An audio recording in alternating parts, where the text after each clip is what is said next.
할렐루야, 찬송과 영광을 받으시기에 합당하신 하나님께 우리의 마음을 다해 예배하기를 원합니다.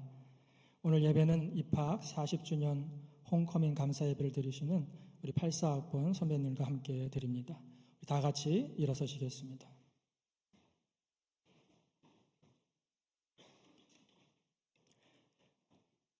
주님의 오심을 겸손히 기다리는 모든 이들에게 평안과 안식을 주시는 주님께서 우리를 부르십니다.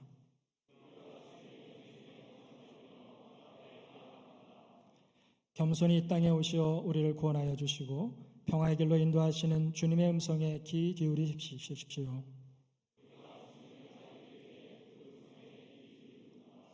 자리에 앉으시겠습니다.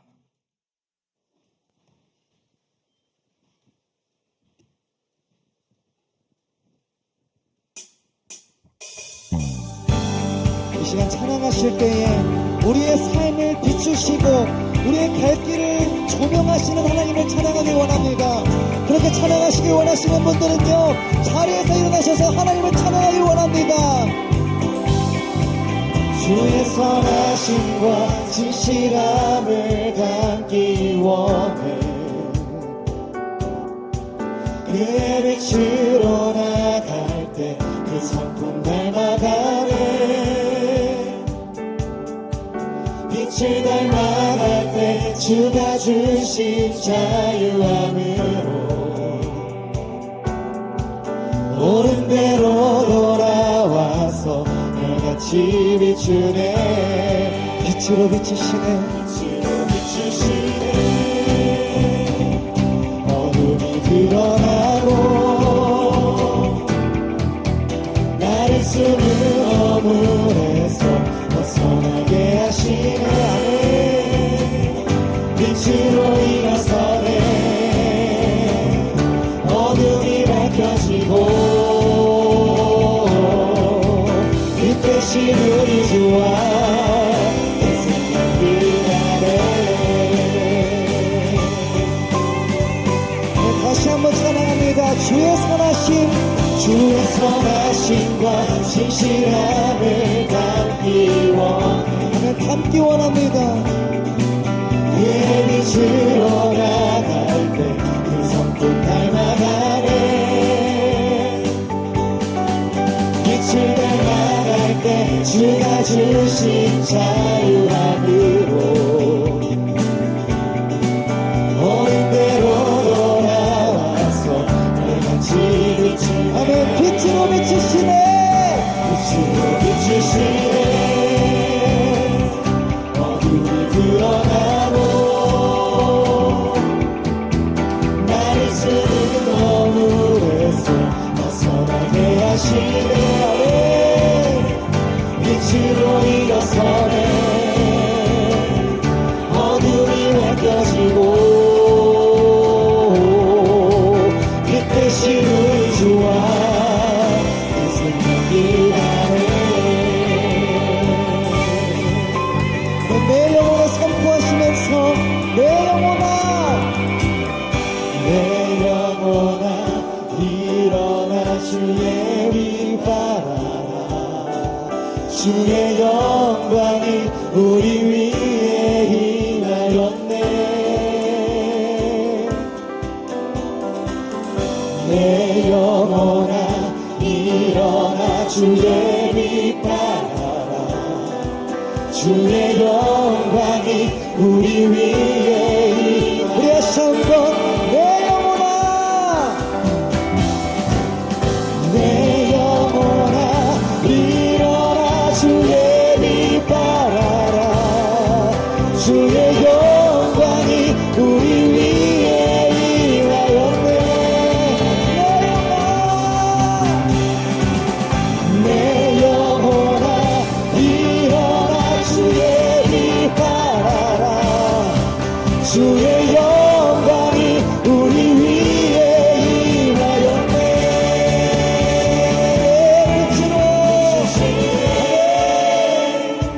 어둠이 드러나고 나를 숨은 어물에서 벗어나게 하시네. 빛으로 일어서네.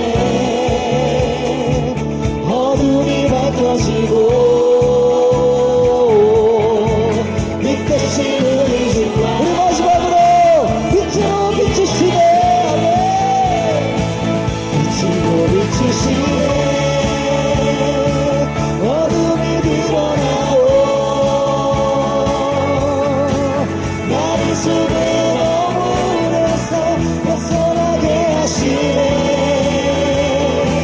빛으로 일어서네. 어둠이 바꿔지고 빛대신 우리 주와 일하네. 빛으로 비추시는 주님과 날마다 동행하는 예배의 삶 되기를 원합니다. 우리 그렇게 하시는 하나님께 영광의 박수 올려드립니다. 할렐루야.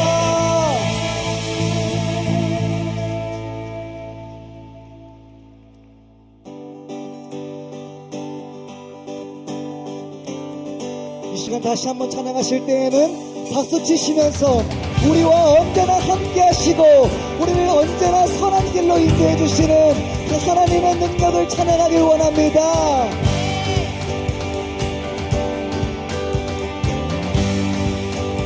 주나와 함께 하시니 부족함 없네. 그가 나를 이끄시니 주 따르네. 그의 거리로 날 인도하네. 내 영혼 노래해.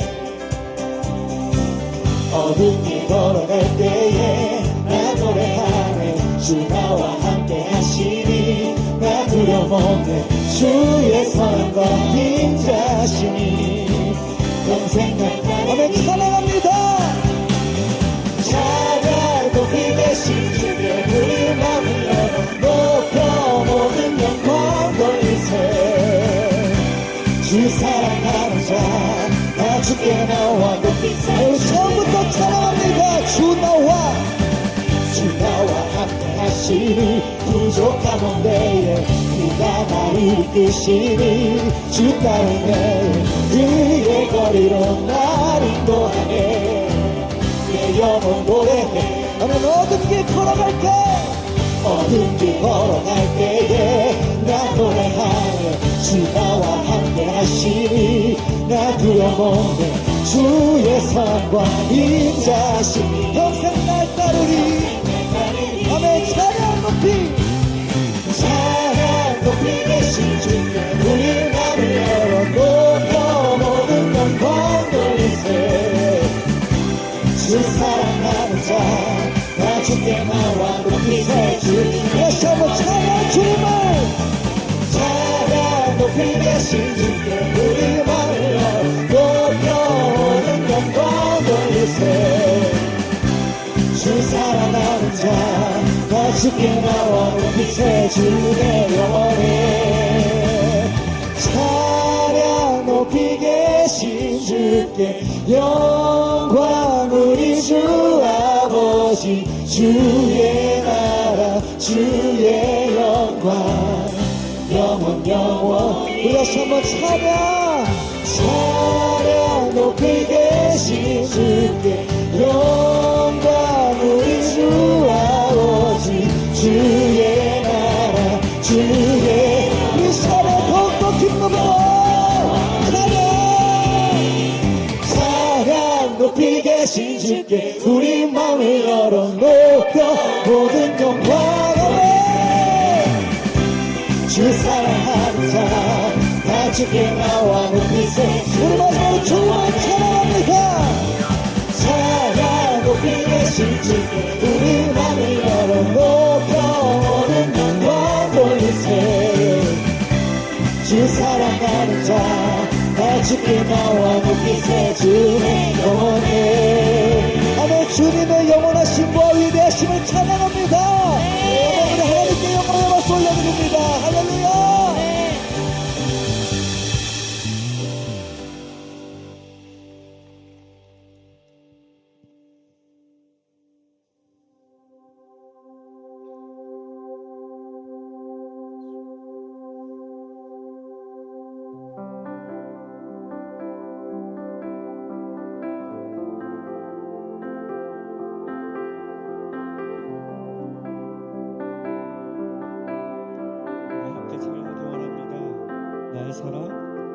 나의 사랑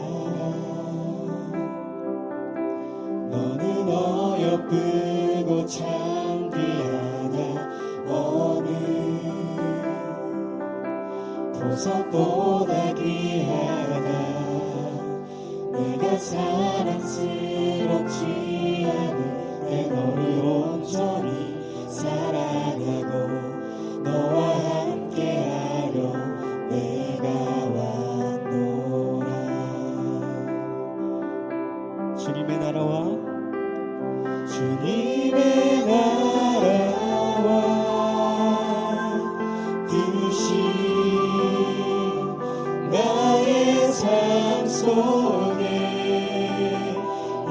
임하시며 주님 알기를 주만 보기를 소망해. 거룩히 살아갈 거룩히 살아갈 힘과 두려움 없는 믿음 주신 나의 하나님 완전한 사랑 찬양해.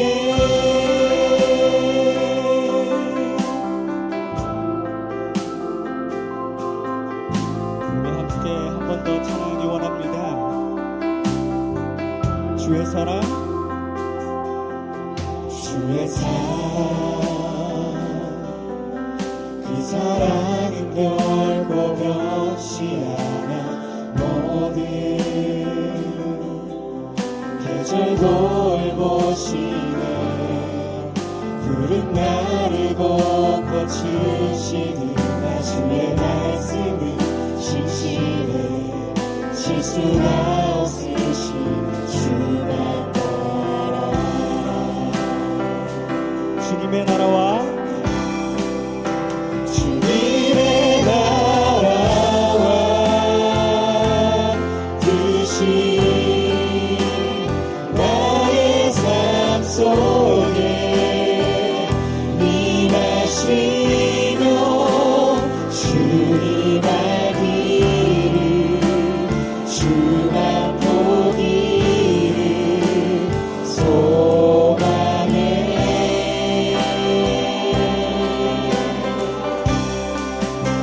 거룩히 살아갈 힘과 두려움 없는 믿음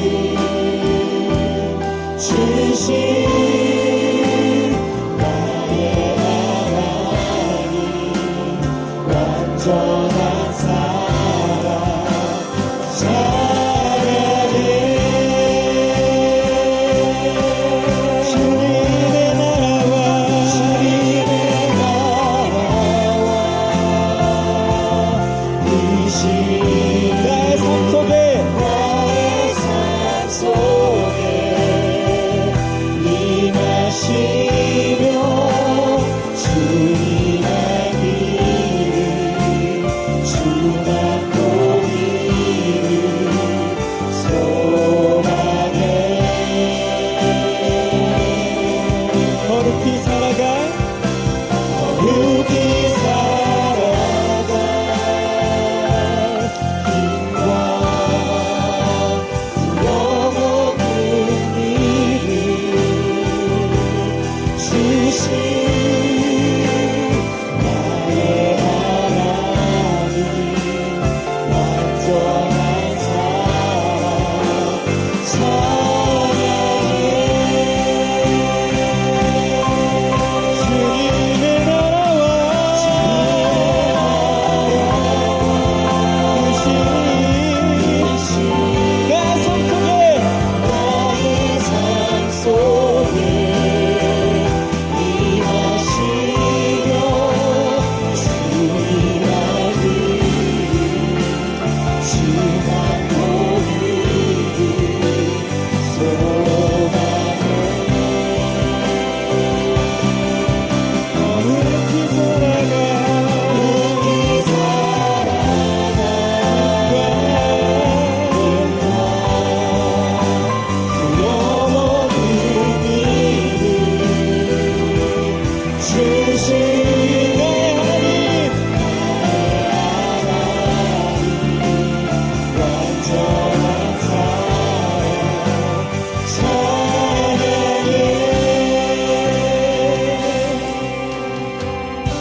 특별히 주님 기도할 것은 오늘 이 자리 가운데 마음이 아픈 이들에게, 또한 주님을 갈망하는 이들에게 주님의 은혜와 사랑을 느끼게 하여 주옵소서.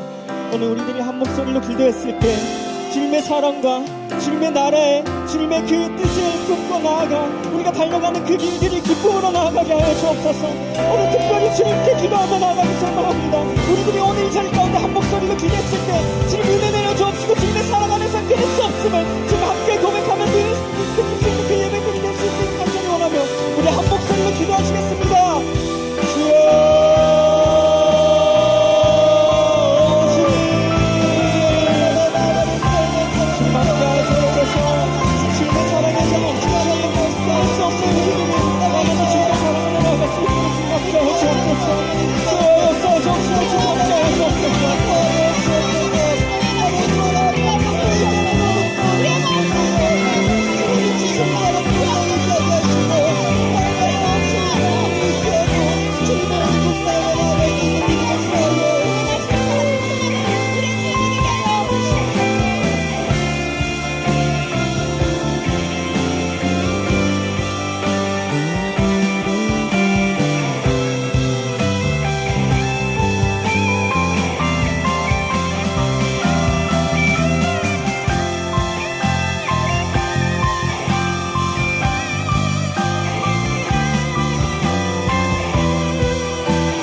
찬양과 영광을 받으시기에 합당하신 주님, 내 마음을 달라 하신 주님, 이 시간 저희가 마음을 다하여 찬양을 드리며 신령과 진정으로 예배하오니 저희의 마음을 받으시고 영광을 받아 주시옵소서.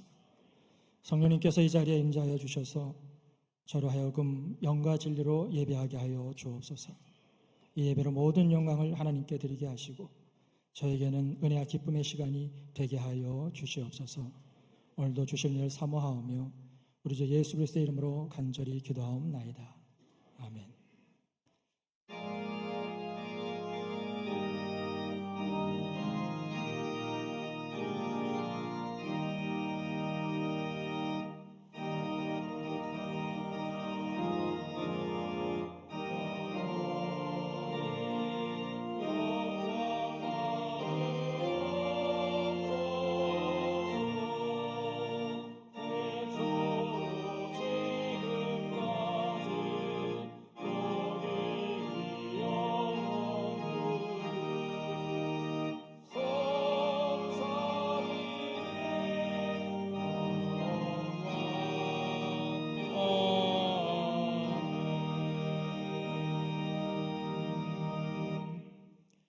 모두 자리에 앉으시고 오늘의 예배를 위해서 이흥영 목사님께서 기도하시겠습니다.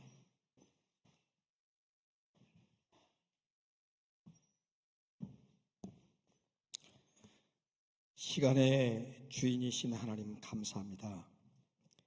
40년 전 냉청골 딸을 밟으면서 하나님의 부르심 앞에 섰던 팔사 동기와 현재 이 땅을 밟으며 수확하는 후배들과 함께 예배드릴 수 있도록 인도하심을 감사드립니다. 주님, 저희에게는 공통 분모가 있습니다. 그것은 우리에게 구원의 감격을 주신 것을 넘어 그 감격을 가르치고 선포할 수 있는 자로 부르심을 받게 하신 것입니다.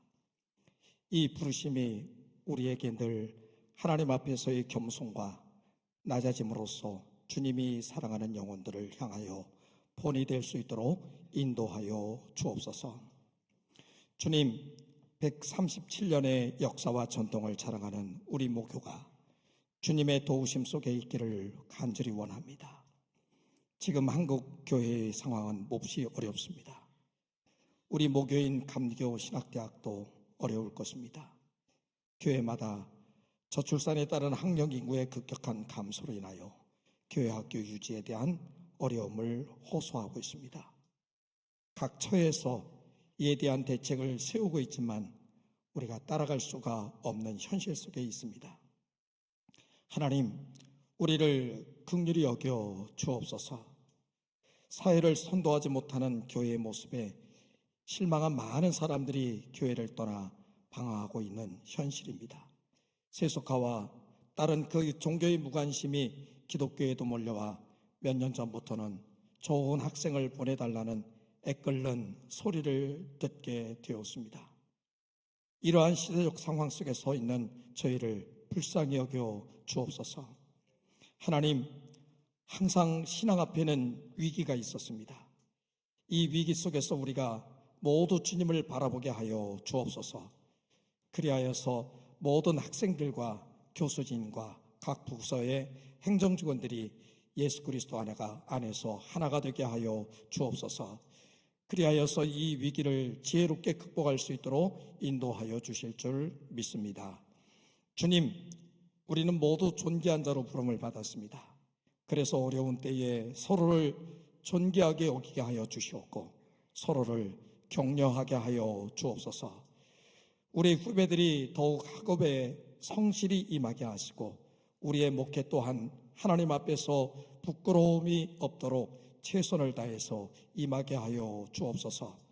우리의 학업이나 목회가 궁극적으로 내 것을 이루기 위한 것이 아니라 타인을 위한 것이 되게 하여 주옵소서. 시끄럽고 급하게 쉴 새 없이 돌아가는 시대 속에서 하나님께서 알려주신 정의와 공의로 우리 모두가 살아있는 하나님 나라를 세워가게 하여 주옵소서. 오늘도 하나님의 말씀을 선포하시는 이인선 목사님께 지혜를 더하셔서 그 말씀을 통하여 우리 모두 힘과 용기를 얻을 수 있도록 인도하여 주옵소서. 예수 그리스도의 이름으로 기도합니다. 아멘. 하늘에 계신 우리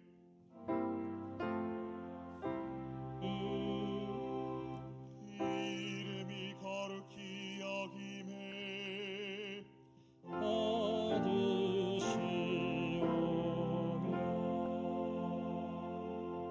나라에 임하옵시며 대신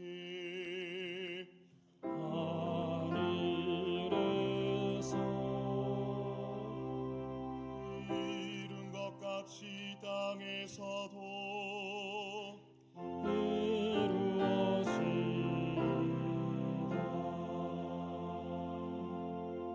오늘날 우리에게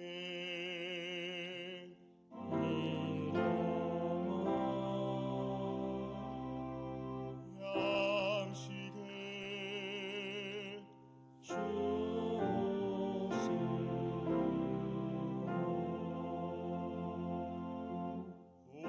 우리가 우리에게 죄 지은 자를 사하여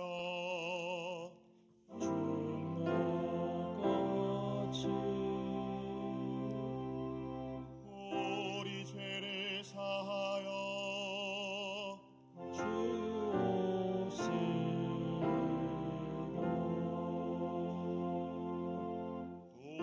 우리를 시험에 들게 하지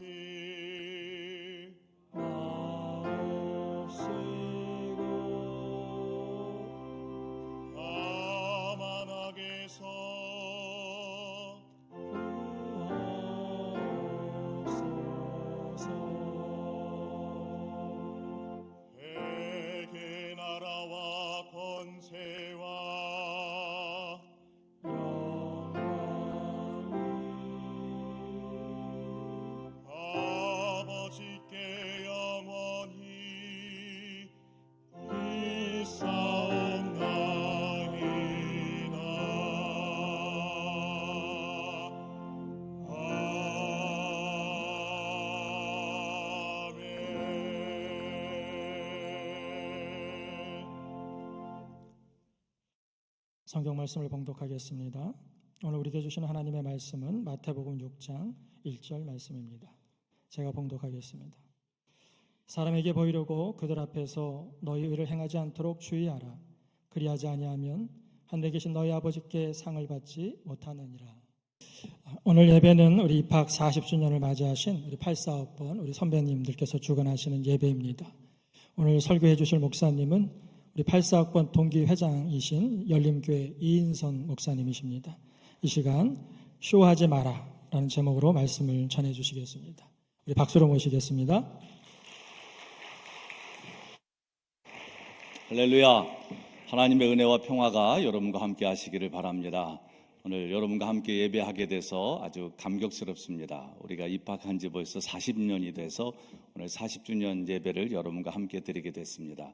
여러분들의 예배나 이런 것들을 방해 안 하기를 위해서 우리도 예배자로 슬그머니 와서 앉아 있으려고 그렇게 생각하고 왔습니다. 그래서 우리 동기들 중에 다 올 수도 있었지만 대표적인 우리 동기 목사님들만 오늘 참석을 하셨고, 사실 저는 오늘이 채플 설교입니다. 제가 그래서 제 설교하는 날에 이렇게 예배를 드리면 좋겠다 생각을 해서 오늘 예배를 드리게 됐습니다. 40년 전에 여러분들처럼 우리도 감리교 신학대에 입학했고 그리고 여기서 공부했습니다. 그때는 정말 너무 힘들고 어려운 시절이었습니다. 하나님의 부르심이 확실히 있는 건지에 대한 그런 고심도 많았습니다. 방황도 했습니다. 그런데 40년이 지나고 나니 모든 게 하나님의 부르심이었고 은혜였구나 라고 하는 것을 고백하게 됩니다. 지금까지 입학한 이후로 40년 동안 정말 한결같은 마음으로 이 신학의 길을 또 목회의 길을 달려가고 계신 우리 존경하는 8사학번 동기들 진심으로 고맙습니다. 그리고 하나님의 은혜에 감사드립니다. 정말 부족한 저희들인데, 연약한 우리들인데 하나님께서 여기까지 인도하셨습니다. 그리고 또 여러분들이 그렇게 인도하실 하나님을 기대합니다. 여러분들이 하나님께서 여러분들의 길을 어떻게 인도하실지 기대하시고 가시면 이 다음에 정말 여러분도 입학 40주년 예배를 후배들과 함께 이곳에서 드리게 되는 날이 분명히 오게 될 줄로 믿습니다. 우리가 목회를 이렇게 이제 오래 하다 보니까 후배들을 만나면 받는 질문들이 있습니다. 그 질문이 뭐냐 하면, 우선은 목사님들은 스트레스를 어떻게 푸십니까? 후배들이 볼 때 분명히 목회엔 스트레스가 있을 거다. 뭐 없는 직종은 없으니까, 없는 분야는 없으니까. 그런데 특별히 목사님들은 스트레스 어떻게 푸십니까? 목사님들은 여가 시간을 어떻게 활용하십니까? 목사님들은 취미 생활은 무엇입니까? 이런 질문들을 하고, 또 어떤 분들은 목회를 하는 데 있어서 가장 힘든 일은 무엇입니까? 그리고 가장 중요한 거는 뭡니까? 라고 하는 질문들을 합니다. 아마 여러분들을 우리가 만나더라도 묻고 싶은 말들이 있을 거예요. 질문들이 있을 겁니다. 뭐 취미 생활이나 이런 것들은 글쎄 각자 다 다르니까 뭐 이거다 저거다 말하기는 어렵지만, 뭐 어쨌든 취미 생활이 생각보다 쉽지는 않습니다. 목회자들이 여가 시간 어떻게 보내냐, 이것도 다 다릅니다. 뭐 그 시간에 쉼을 갖는 분들도 있고 뭐 다른 공부를 하는 분도 있고. 그런데 뭐 저 같은 경우에는 여가 시간에는 열심히 집안을 돕습니다. 제 아내를 도와줍니다. 집안 살림을 합니다. 왜냐하면 살림이라고 하는 것이 살리는 일이기 때문에 그것도 목회의 한 부분이라고 생각을 해서 열심히 시간만 나면 제 아내를 도와주고, 돕는 게 아니죠. 같이 하는 거죠. 집안 일을 합니다. 저희 부목사님들에게도 에너지를 너무 많이 쓰지 말고 한 80%만 교회에서 쓰고 나머지 20%는 집에 가서 써라.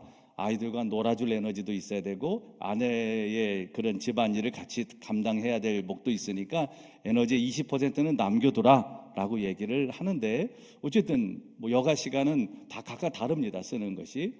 그리고 또 스트레스 같은 걸 어떻게 푸느냐, 뭐 이것도 방법이 따로 있지는 않습니다.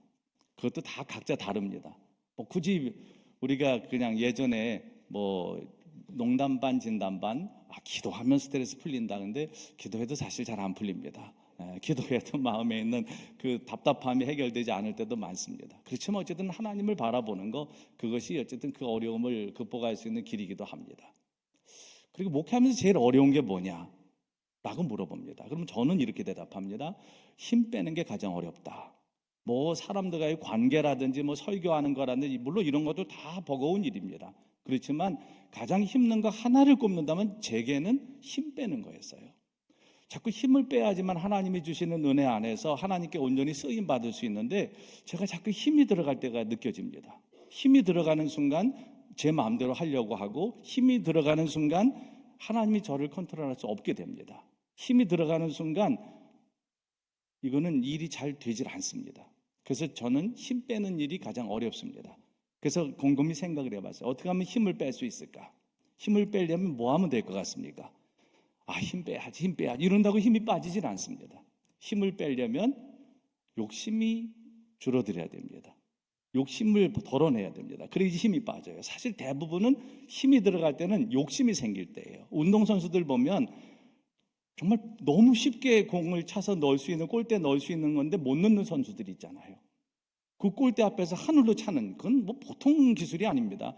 그런데 골대로 넣지 않고 하늘로 차는 거는 힘이 들어가기 때문에, 꼭 넣어야 되겠다고 하는 욕심이 들어가기 때문이죠. 그래서 힘을 빼려면 욕심을 덜어내는 것이 가장 중요한 일이겠다. 근데 그럼 욕심은 또 어떻게 덜어낼 수 있는가? 가치가 바뀌면 되겠다. 가치가 바뀌면, 모든 가치는 욕심은 가치에서 시작돼요. 내가 어떤 것에 가치를 느끼게 되면 거기에 대해서 욕심을 갖게 됩니다. 그래서 가치가 바뀌면 되겠다. 그럼 또 가치는 어떻게 바뀔 수 있나? 가치는 예수님을 만나면 바뀔 수 있다. 예수님을 만나면 가치가 바뀝니다. 내가 예수 그리스도를 영접했다고 하는 것은 내 삶을 관통하는 모든 가치 체계가 바뀌는 겁니다. 내 세계관이 바뀌는 것이고 삶의 원리가 바뀌는 거예요. 그러니까 예수님을 진짜 만나면 가치가 바뀌고, 가치가 바뀌면 욕심을 덜어낼 수 있고, 욕심을 덜어내면 그래도 힘 빼는 일이 가능해지겠다. 뭐 이게 제가 이제 지금까지 목회하면서 경험한 그런 제 나름대로 제일 어려운 거를 해결하는 방법입니다. 뭐 여러분도 한번 생각해 보십시오. 그리고 목회하면서 뭐가 제일 중요하냐? 이것도 뭐 제 의견입니다. 저는 두 가지를 후배들한테 얘기합니다. 우선 하나는 기본과 본질에 충실하는 거다. 또 하나는 의도의 순수성과 진정성을 갖는 거다. 이 두 가지를 얘기합니다. 이게 목회에 있어서 내가 생각할 때 가장 중요한 것 같다. 우선 기본과 본질에 충실하는 거, 이거 뭐 여러분들 다 동의하실 겁니다. 신앙의 기본과 본질은 뭡니까? 우리가 하나님 앞에 열심히 기도하는 거, 또 말씀을 정말 열심히 읽고 또 그 말씀을 묵상하고 말씀대로 살아가는 거, 설교 준비를 위한 말씀이 아니고 진짜 나를 위한 말씀을 읽는 거, 그리고 또 하나 예배를 진정으로 드리는 거죠. 진심으로 온 마음과 정성을 다해서 신령과 진정으로 예배 드리는 거, 이 세 가지만 잘해도 우리는 기본과 본질에 충실한 것이 되고, 그것으로 인해서 영적인 근육도 생기게 되고 건강한 그리스도인이 될 수 있다. 좋은 목회자가 되는 것보다 더 중요한 것은 좋은 그리스도인이 되는 겁니다. 좋은 그리스도인이 되면 좋은 목회자가 될 수 있습니다. 그러나 좋은 그리스도인이 되지 않으면 좋은 목회자가 될 수는 없습니다. 그렇기 때문에 우리는 한 사람의 진실한 목회자, 그리스도인이 되기를 위해서 힘써야 됩니다. 그러려면 기본과 본질에 충실하셔야 됩니다.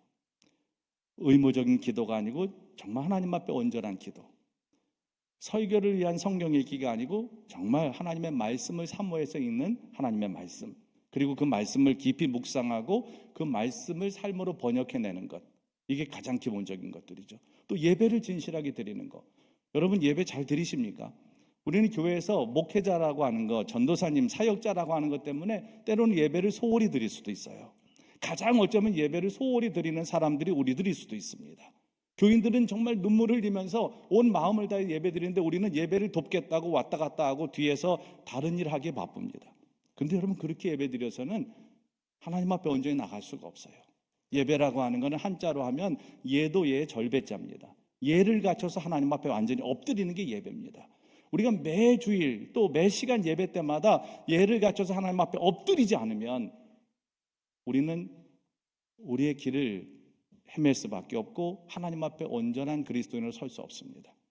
엎드린다고 하는 건 내 제일 위에 있는 머리가 가장 밑으로 내려가는 거예요. 그래야지 진짜 겸손하게 하나님 앞에 진실한 마음으로 사역도 할 수 있고 그리스도인이 될 수 있어요. 그리고 또 목회에서 중요한 거는 의도의 순수성입니다. 뭘 하든지 그 마음의 동기가 순수해야 됩니다.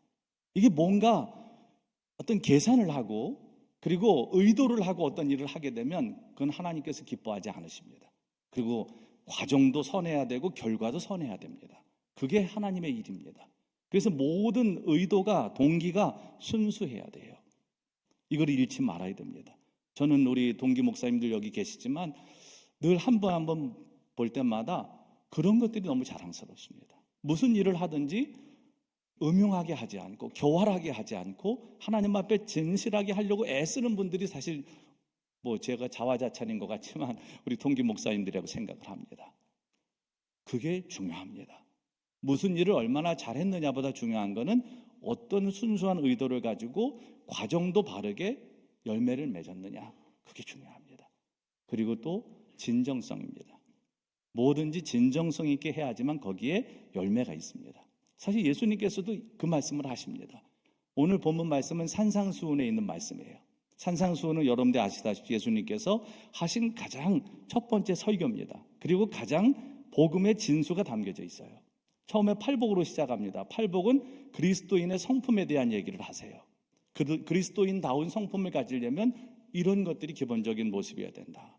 그리고 그 성품을 가지고 그러면 세상 속에 나가서 어떻게 선한 영향력을 미칠 수 있느냐, 소금과 빛의 비유들을 통해서 이런 것들을 말씀하십니다.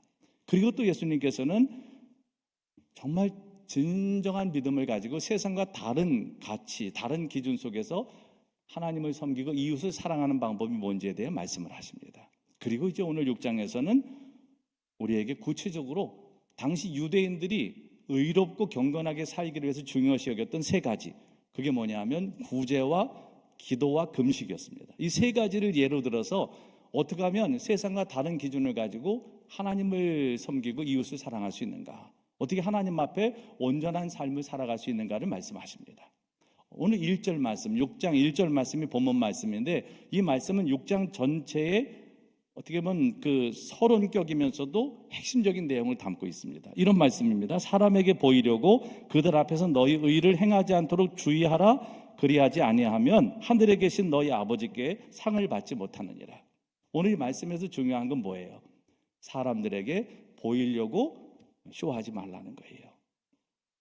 여러분, 우리가 사람에게 보이려고 하는 행동들이 많습니다. 지금까지 여러분들은 살면서 나름 선한 일들을 하면서 살아오셨을 겁니다. 그런데 그 동기가 하나님께 영광이 되기를 위한 목적이었습니까? 아니면 사람들에게 보이기 위한 것이었습니까? 사람들 앞에서, 사람들이 많은 곳에서 그 일을 했다 할지라도 그 목적이 하나님을 향해 있다면, 그리고 그 동기가 하나님께 영광을 돌리기 위한 거라면 그건 문제가 되지 않아요. 그런데 문제가 되는 건 뭐냐? 사람들에게 보이려고 하는 겁니다. 오늘 여기에 말씀에 사람들에게 보이려고 의를 행한다라고 하는 이 말씀이 원문의 원래 뜻대로 하면 연극 배우들이 연극을 하듯이 하지 말라는 거예요. 그러니까 쇼하지 말라는 겁니다. 그러면서 세 가지 예를 들었어요. 그게 구제에 관한 것, 기도에 관한 것, 금식에 관한 겁니다. 당시 유대인들은 경건하고 의로운 삶을 살기 위해서 이 세 가지를 반드시 실천을 했어요. 그들은 구제할 때 오늘 말씀대로 하면 거리에서 나팔을 불면서 구제를 했어요. 그런데 예수님께서는 거기에 대해서 말씀하십니다. 그렇게 하지 말고 오른손이 하는 것을 왼손이 모르게 해라. 네가 구제를 했으면 너도 그걸 잊어버려라 라고 하는 말씀이에요. 왜 그들이 나팔을 불면서 구제를 했냐 하면 나름 이게 타당성이 있어요. 당시 이 부자들은 구제를 할 때 마차 가득 구제품을 싣고 회당이나 큰 거리 앞에 나와가지고 나팔을 불어서 사람들을 불러 모아서 구제하는 것을 굉장히 의로운 행위로 생각했습니다. 그래서 그들은 그 일을 열심히 했어요. 그런데 나팔을 분 이유가 뭐냐 하면 골고루 구제하기를 위해서. 나팔을 불면 사람들이 구제하는 사람이 왔구나, 그리고 와서 구제를 받을 수 있으니까 그렇게 했다고 하는 논리를 가지고 있어요. 그러나 그 속에는 사람들에게 보이기를 위한, 사람들에게 칭찬받기 위한 목적이 더 컸다는 겁니다. 왜냐하면 당시에 회당이나 그 다음에 그 회당도 그렇고 성전에도 그렇고 작은, 그러니까 약간 구석진 곳에 작은 방이 있었답니다. 구제를 위한 방. 거기는 어떤 곳이냐면 내가 누군가를 구제하려면 구제품을 가지고 아무도 보지 않을 때 가서 구제품을 거기다 두고 오면 되는 거예요.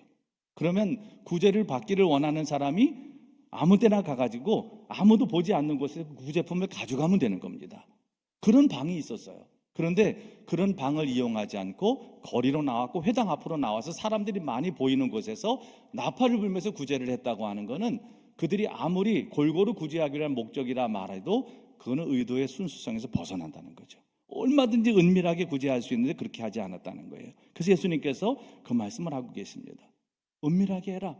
오른손이 하는 걸 왼손이 어떻게 모를 수가 있겠습니까? 내 몸인데. 그렇지만 그만큼 내가 한 일을 잊어버려야 된다라고 말씀을 하는 거예요. 그리고 기도할 때도 마찬가지입니다. 기도할 때 사람들이 보이는 길거리에서 기도했어요.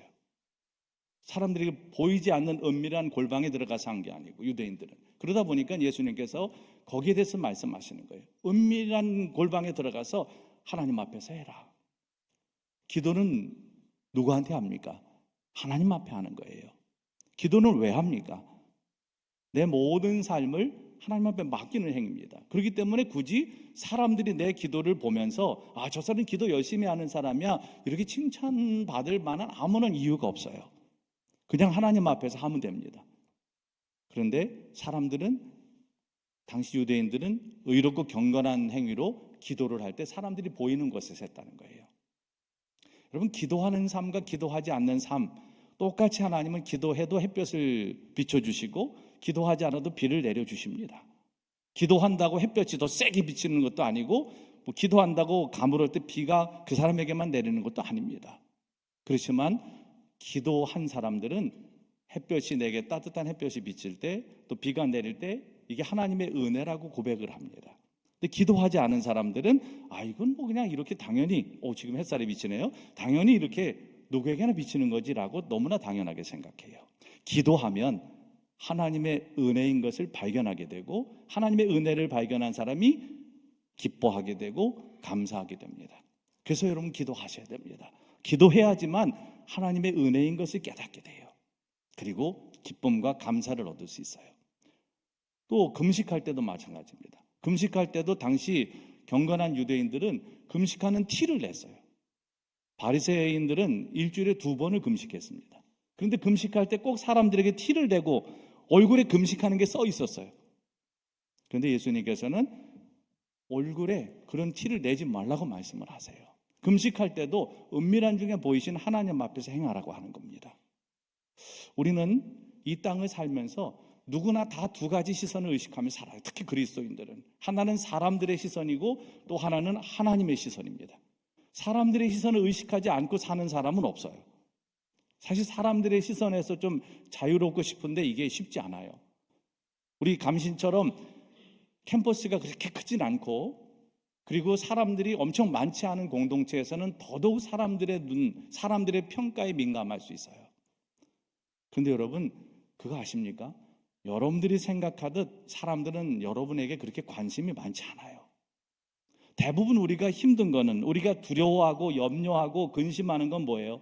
내게 일어난 이 일 때문에 사람들이 분명히 이렇게 생각할 거야, 이렇게 판단할 거야, 이렇게 이야기할 거야 라고 생각하는 여러분의 생각이 여러분 자신을 힘들게 하는 거예요.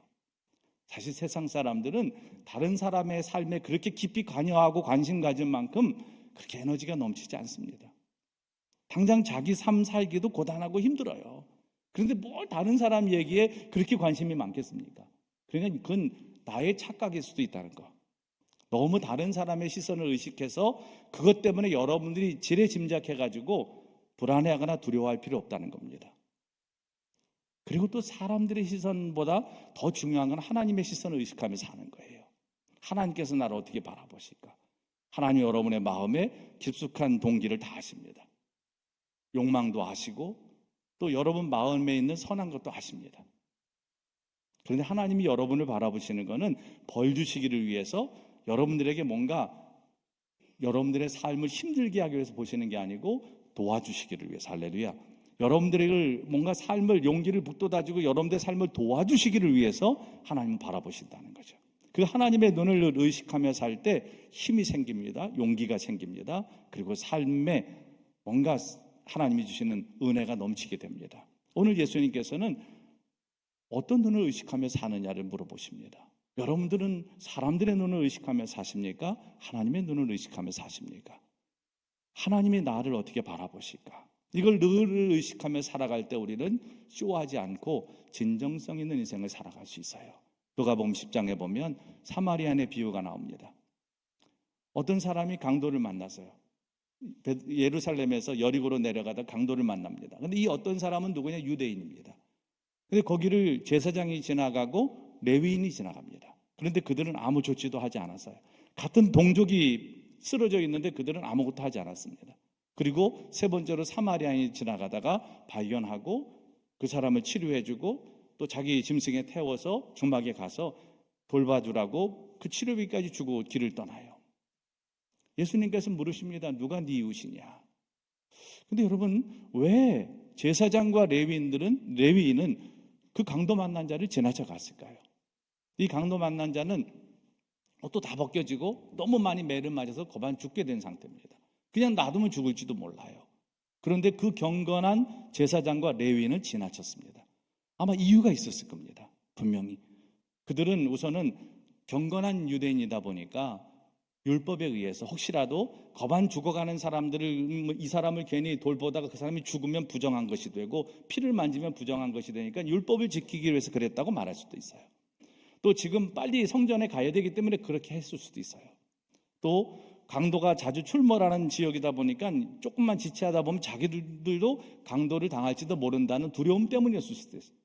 그러나 만약에 예를 들어서 이 장소를 바꿔서 예루살렘에서 여리고로 내려가는 그 한적한 곳이 아니고 성전 앞 아니면 예루살렘 큰 거리에 누군가 그렇게 쓰러져서 피 흘리고 있었다면 과연 제사장과 레위인들은 그냥 지나갔을까? 분명히 다른 사람보다 먼저 달려갔을 겁니다. 그리고 그 사람을 돌보았을 거예요. 이 비유에서 우리가 좀 생각할 수 있는 게 있습니다. 그건 뭐냐 하면 사람들이 보느냐 보지 않느냐, 이것이 당시 제사장과 레위인들에게 굉장히 중요한 기준이었다는 겁니다. 그러면 여러분 쇼하게 됩니다. 목회도 마찬가지예요. 자꾸 사람들의 눈을 의식하게 되면 쇼하게 됩니다. 그러나 그 쇼는 가짜이기 때문에 힘이 없습니다. 진짜가 힘이 있어요. 가짜는 아무 힘이 없어요. 우리가 학교 다닐 때 당시에는 굉장히 은사운동이 활발했습니다. 그래서 그 기도 인도하고 그럴 때도 막 방언하는 분들도 많았고, 그러니까 기도 인도자들 입장에서는 굉장히 이게 부담스러운 일이에요. 내가 방언을 못하면 기도 인도할 때 상당히 좀 어렵습니다. 그러다 보니까 학교에서 방언을 연습하는 친구들이 있었어요. 그리고 그 당시에는 진짜 어떤 교회들은 방언을 훈련시켰습니다. 할렐루야를 빨리 하면 방언이 된대요. 할렐루야 할렐루야 할렐루야 할렐루야 할렐루야 할렐루야 이러면 이게 방언이 된다는 거예요. 그럼 할렐루야를 빨리 해야 돼요. 기숙사에서 그때 이걸 훈련시키던 분들 제가 옆에서 이렇게 들어보니까 별걸 다 갖다 붙이더라고. 할렐루야, 스매끼리, 아까진끼, 뭐 온갖 바게스까지 다 갖다 대. 이거 여러분 다 섞어 보십시오. 어마어마한 방언이 됩니다. 할렐루야, 스매끼리, 바게스, 아까진끼 막 이렇게 막 섞으면요, 말을 빨리 하게 되면 이게 나중에는. 근데 가끔 보면 방언을 못 하는데 기도 인도를 하면서 괜히 그걸 빨리 말을 하면서 방언하는 척하는 분들이 있어요. 여러분 그럴 필요 없습니다. 여러분들이 못하면은 진정성 있게 하나님 앞에 그냥 여러분들이 부르짖어 기도하게 되면 거기에 기도에 불이 붙어요. 그러니까 쇼할 필요 없습니다. 지금부터 여러분 결심하십시오. 나는 일평생 사람들에게 보이려고 하는 쇼는 하지 않겠다. 그리고 하나님 앞에 진실한 마음으로 신앙생활을 할 것이고 그런 그리스도인이 될 것이고 그런 목회자가 되겠다라고 하는 결심을 하면 하나님께서 분명히 여러분의 길을 인도하실 줄 믿습니다. 하나님의 은혜가 여러분들 삶에 늘 함께 하시기를, 진실한 마음으로 주의 길을 갈 때 하나님께서 여러분들을 도와주시기를, 그래서 우리에게 40년 동안 베풀어 주셨던 하나님의 그 은총이 우리 사랑하고 아끼는 후배들에게 날마다 충만하기를 우리 주님의 이름으로 간절히 축원합니다. 기도하겠습니다. 이 시간 잠깐만 1분만 기도할 때 하나님, 우리가 늘 진실하게 하나님을 섬기기 원합니다. 우리의 마음을 받아주시고 일평생 하나님 영광에 살아가는 복된 삶으로 우리 인도하여 주옵소서. 우리 간절한 마음으로 1번만 기도하겠습니다. 전능하신 하나님 감사합니다. 우리와 함께 하시고 날마다 우리의 삶을 도와주심을 감사합니다. 오늘 하나님 앞에 예배하며 말씀 받았습니다. 아버지 하나님, 우리가 정말 신령과 진정으로 하나님 앞에 예배하고 그렇게 기도하고 그렇게 말씀 보고 말씀대로 행하는 삶이 되도록 우리를 지켜 주시옵소서. 쇼하지 않게 하시고 하나님 말씀만 의지하며 정말 진실한 마음으로 의도의 순수성을 가지고 주님을 따라가게 하시고, 그래서 일평생 하나님 앞에 쓰임받는 그런 기쁨을 누리며 살아가는 우리 모두가 되도록 역사하여 주시옵소서. 예수님의 이름으로 간절히 기도합니다. 아멘.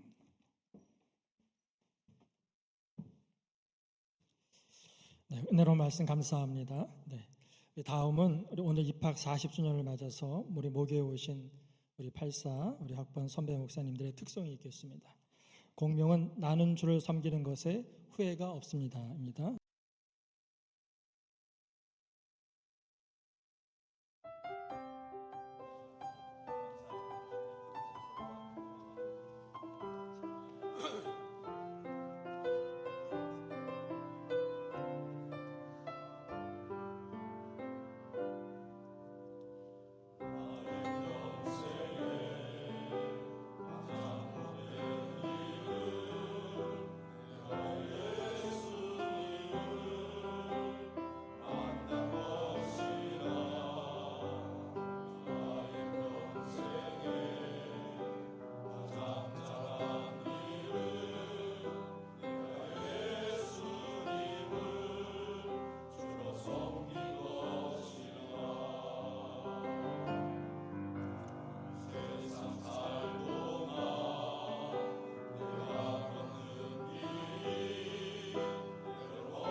은혜로운 찬양 감사를 드립니다.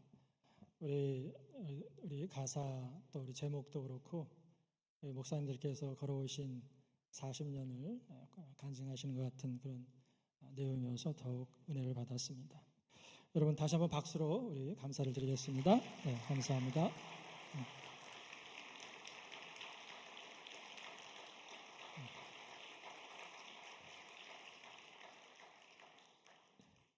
네, 광고 말씀을 드리겠습니다. 먼저 이 시간에는 우리 장학금 전달식이 있겠습니다. 우리 입학 40주년을 맞이하여서 우리 홈커밍 감사예배를 준비하신 우리 84학번 동기회에서 2천만 원을 학교에 기탁하시겠습니다. 우리 84학번 동기회 회장님께서 총장님께 우리 전달하시겠습니다.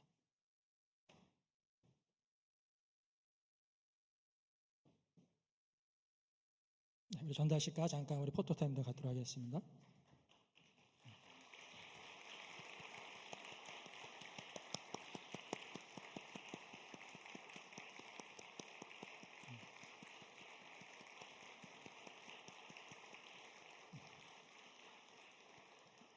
네, 감사합니다. 오늘 은혜로우신 설교를 해주신 우리 이인선 목사님과 또 우리 특성을 해주신 84학번 동기회 선배님들 그리고 순서를 담당해 주신 모든 분들께 감사를 드립니다. 그리고 오늘 특별히 예배에 참석한 여러분들을 위해서 우리 84학번 동기회에서 간식도 준비해 주셨습니다. 우리 나가실 때 받아가시길 바랍니다. 네. 박수하실 거면 크게 해주세요. 네.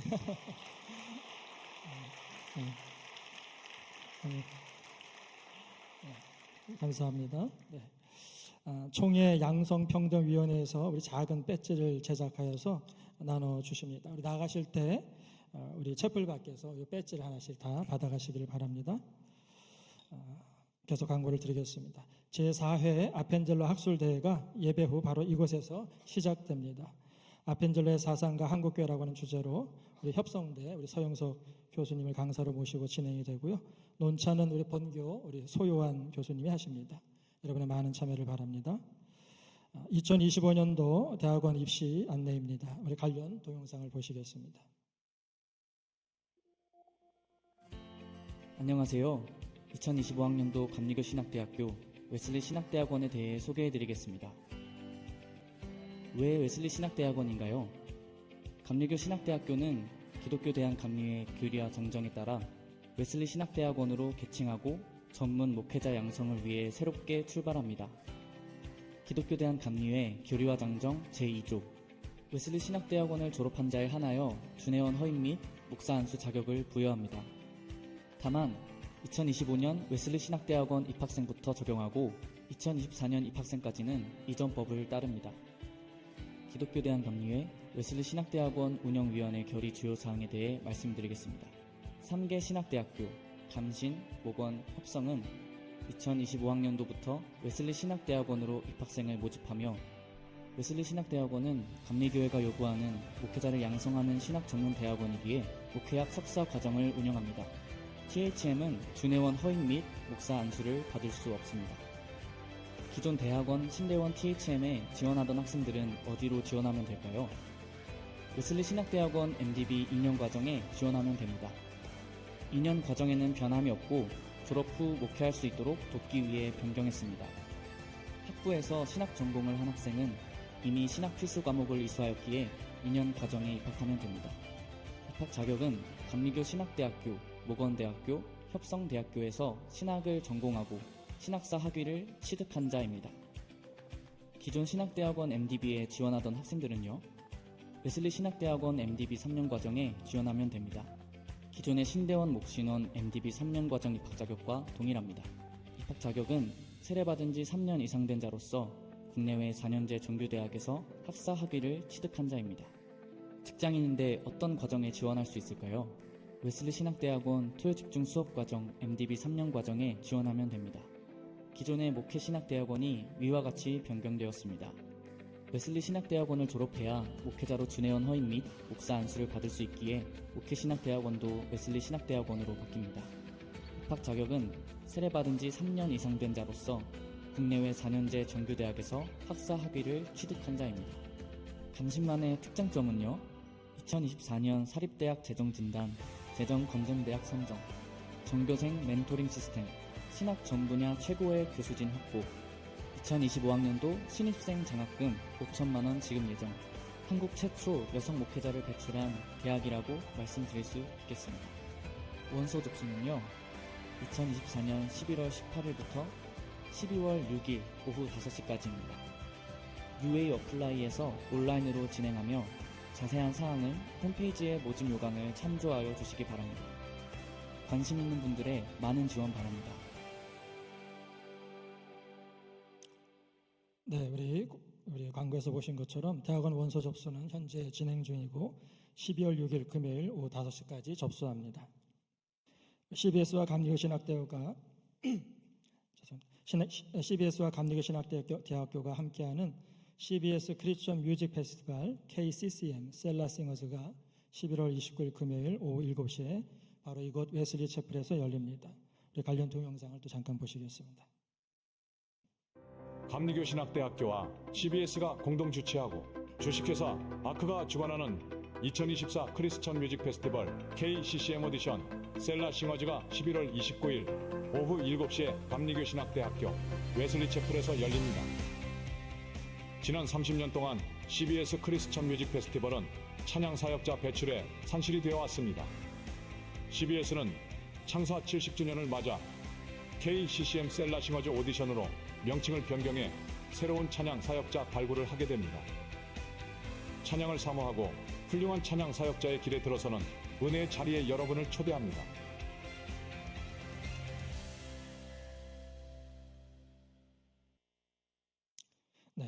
우리 하기모에서 주관하는 신해산 기도회 안내를 드리겠습니다.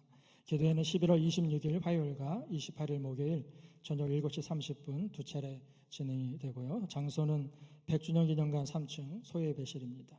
우리 본교 출신이신 두 분의 선배님 원정화 선교사님과 우리 김미정 목사님이 강사로 수고해 주시겠습니다. 학부 규모치에서 알립니다. 2024학년도 학부제 전공 배정 신청을 안내해 드립니다. 11월 27일 수요일 오전 11시부터 12월 4일 오후 5시까지 신청이 가능합니다.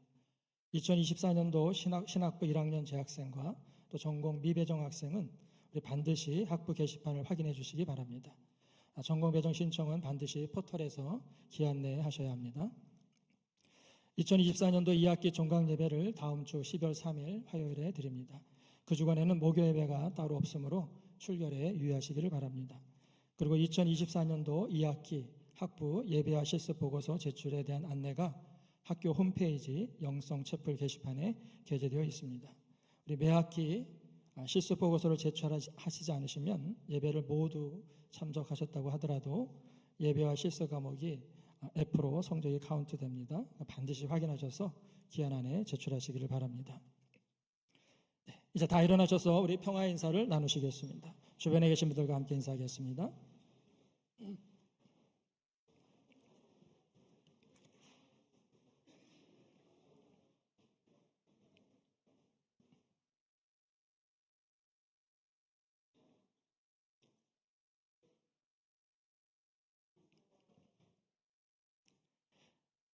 파송의 말씀을 드립니다. 그리스도의 일꾼인 여러분, 성령과 함께 선교와 봉사를 위해 세상으로 나아가십시오. 아멘. 주님, 우리와 동행하여 주옵소서.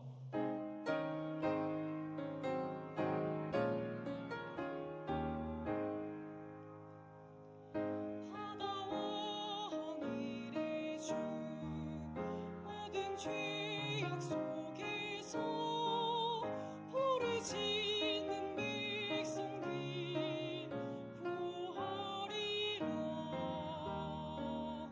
밤의 별을 만든 주 어두움을 밝히니 주의 빛을 가지고 누가 갈까.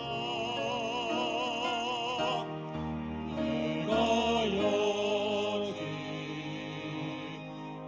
있나이다. 부르심을 들었나이다.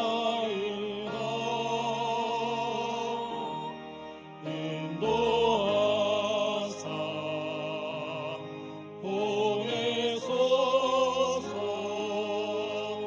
주의 백성 섬기오리다.